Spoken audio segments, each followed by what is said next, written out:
In this video, I'm going to show you how to turn off all notifications on your iPhone. So there's two ways to do this.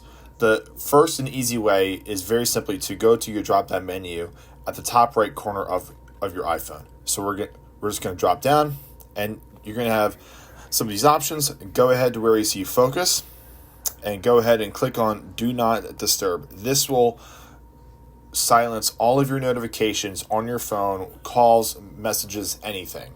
What you can also do, if you want to go a step further, or if you don't want to do this specifically, you can go to your settings and go down to your apps at the very bottom of your settings, and then go into each app and go into your notification center there, and then go ahead and turn off allow notifications. And you can go through and do that for every single app on your iPhone.